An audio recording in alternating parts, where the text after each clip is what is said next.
नमस्कार जय जगन्नाथ फ्रेंड पुणी थोड़ा स्वागत करुच्ची आज भिडियो को फ्रेंड सुभद्रा योजनार प्रथम किस्ती टंका सरकार प्रदान कले किंतु आज जाए भी बहुत लोक पैसा मिलनी जदि आपको भी एजाए पैसा मिलनी ताहले आपण माने कौन करबा आवश्यक जहाँफल कि आपको मार्च 8 तारीख दिन 10,000 टका मिल कम्प्लीट डिटेल्स भिडियो माध्यम जनईदेवी आदि भूल रिजन देखिए जब आप रिजेक्ट हो जाए सुभद्रा योजना आपने अभियोग कर सुभद्रा पोर्टाल बर्तमान अभियोग कर अभियोग स्थिति पेंडिंग अच्छी ताहले आपण माने कौन करबा आवश्यक जहाँफल कि आपको भी मार्च 8 तारीख दिन सुभद्रा योजना टंका मिल कम्प्लीट डिटेल्स भिडियो माध्यम जानीपारे ये गोटे शेष सुजोग जदि आपने सुजोग हाथ छड़ा करेंगे ताहले आपने सुभद्रा योजना बाद पड़े सुभद्रा योजना टंका आपको मिल ना तो आपने शेष जाए भिडियो निहाती देखिए आपने जानीपारे आपने कौन करबा आवश्यक जहाँफल कि आगामी दिन में आपको 10,000 टका मिल तो फ्रेंड भिडियो को आपने अधार देखिए कमेंट कमेंट जहाँ भी पचार से कथा मो भिडियो कही था तो छोटिया अनुरोध आपने शेष जाए निहाती भिडियो देखो हेल्ले कम्प्लीट डिटेल्स जानीपारे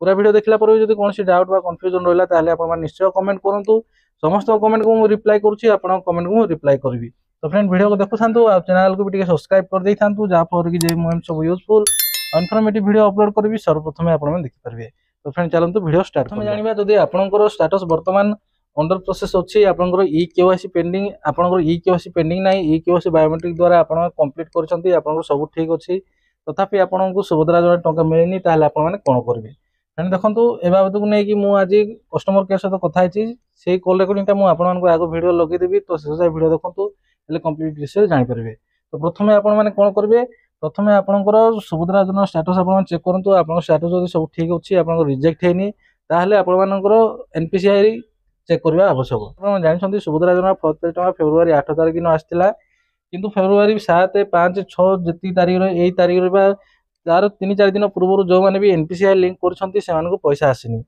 8 तारीख दिन पैसा आसाला लोक मैंने 4, 5, 6, 7 यही डेट्रे एनपीसीआई लिंक करते किंतु से पैसा आसनी जदि आप एनपीसीआई लिंक कर आगुरी करते आप एनपीसीआई होती ना आपको प्रथम चेक करवा आवश्यक आपने बैंक को जाकि एनपीसीआई रिक्वेस्ट दे पलि आसले हम ना से आपको चेक करवा आवश्यक तो प्रथम आप चेक करेंगे ए बाबद को लेकिन मुझे गोटे भिडियो कर देछि से भिडियो लिंक आपको भिडियो डिस्क्रिप्शन में मिल जाए आप से भिडियो देखो हेल्ले आप जानीपारे निज मोबाइल एनपीसीआई लिंक होना केम चेक करेंगे प्रथम आप यहाँ क्लियर कर दिखाँ जब आप एनपीसीआई लिंक हो जाए ताहले आपने कौन करेंगे आपने ब्लॉक को जी ब्लॉक को जाए आपने गोटे अभियोग करेंगे जे भी से सुभद्रा योजनार अधिकारी थे सुभद्रा योजना जो अधिकारी से थे आपने गोटे अभियोग करेंगे जहाँफल कि आपको पैसा मिल जाए एवं आप जानते आपको एवं कल आसने सुभद्रा योजना बाबद को नहीं अभियोग करने ब्लॉक जातु बोली आप कल आसने जानते मेसेज आस कल आस मत बहुत हिताधिकारी बहुत भाई भाई मैंने मत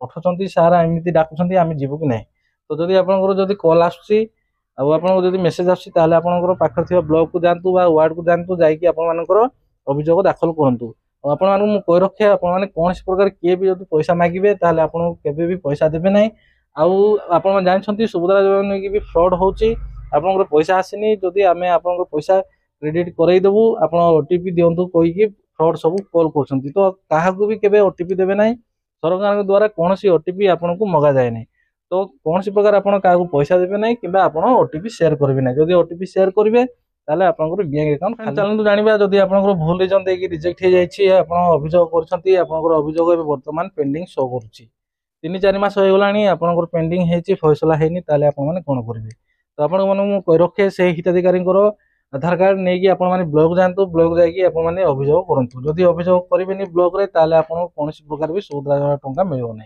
जदि आप सुभद्रा योजना टंका पाइबा चाहते आप जन योग्य हिताधिकारी ताहले आप निश्चय ब्लॉक विजिट करा पड़ो ब्लॉक को जाकि आपने आपंकर अभियोग कले आपंकर अभियोग फैसला हम तेणिक आप सुभद्रा पोर्टाल अभियोग करूँ कि न करें किसी ना केवल आपंकर एनपीसीआई लिंक चेक कर दिंतु आप ब्लॉक जाकि आपंकर अभियोग दाखल करूँ जहाँफल कि आपको सुभद्रा योजनार सेकेंड फेज बेलू सुभद्रा योजनार 10,000 टंका आपको मार्च 8 तारीख दिन मिल जाए फ्रेंड आपको पुणी थे रिक्वेस्ट करुच्ची निश्चय आपने ब्लॉक जातु जब आप रिजेक्ट होती जाए आपको पैसा आसनी ताहले आप निश्चय ब्लॉक विजिट करूँ से जाए गोटे अभियोग दाखल करूँ आपको निश्चय पैसा मिल जाए मार्च 8 तारीख दिन good morning ma'am very good morning sir. Ma'am Subhadra योजना जो सेकेंड किस्ती टंका मार्च 8 से मिलवाक जाऊँगी तो यही थर जो मैंने पाई ना फास्ट इनस्टॉलमेंट जो मैंने पाई ना से कौन करवा आवश्यक मैम असुविधा देखिए आज्ञा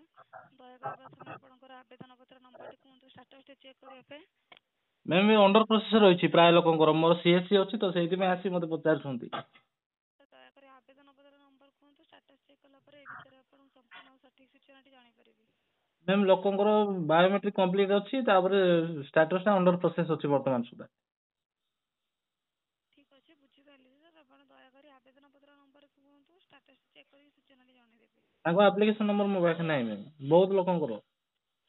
କ୍ଷମା ଚାହିଁବୁ ସାର୍, ଆପଣ ଯେଉଁଟା ଜାଣିବା ପାଇଁ ଚାହୁଁଛନ୍ତି ଯାହାଙ୍କ ବିଷୟରେ ତ ତାଙ୍କର ଆପ୍ଲିକେସନ୍ ନମ୍ବର ନେଇକି ଆମକୁ ଯୋଗାଯୋଗ କରନ୍ତୁ।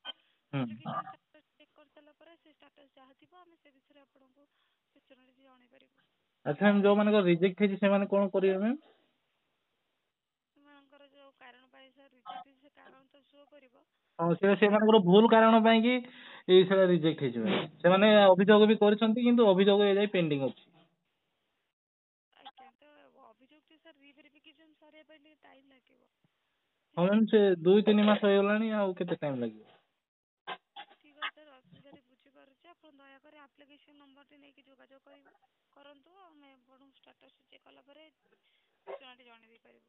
ମ୍ୟାମ୍ କ'ଣ ଆମ ଉପମୁଖ୍ୟମନ୍ତ୍ରୀ କହିଥିଲେ ବ୍ଲକକୁ ଯାଇକି ଯୋଉମାନଙ୍କର ରିଜେକ୍ଟ ହେଇଯିବା ଯୋଉମାନଙ୍କର ପଇସା ଆସିନି ସେମାନେ ଯାଇ କମ୍ପ୍ଲେନ୍ ବା ଅଭିଯୋଗ କରିବେ ବୋଲି।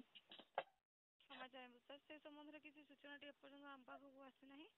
ଆମ ପାଖରେ ଯାହା ଅପଡେଟ୍ ରହିଛି ସେଇଟା ତାଙ୍କୁ ସୁଭଦ୍ରା ପୋର୍ଟାଲରେ ଆପ୍ଲିକେସନ୍ କ୍ଷମା ଚାହିଁବୁ ଅଭିଯୋଗ କରିବା ପାଇଁ ପଡ଼ିବ। ସୁଭଦ୍ରା ପୋର୍ଟାଲରେ ତ ମ୍ୟାମ୍ ଅଭିଯୋଗ କରିଛନ୍ତି। ମୋ କତିକି ଆସି ଲୋକମାନେ ଅଭିଯୋଗ କରିଛନ୍ତି। ଏବେ ଅଭିଯୋଗ ପେଣ୍ଡିଂ। ସେ 2.5 ମାସ 3 ମାସ ହେଲାଣି ଅଭିଯୋଗଟା ପେଣ୍ଡିଂ ଅଛି। ଭେରିଫାଇ ହେଇଯାଇନି।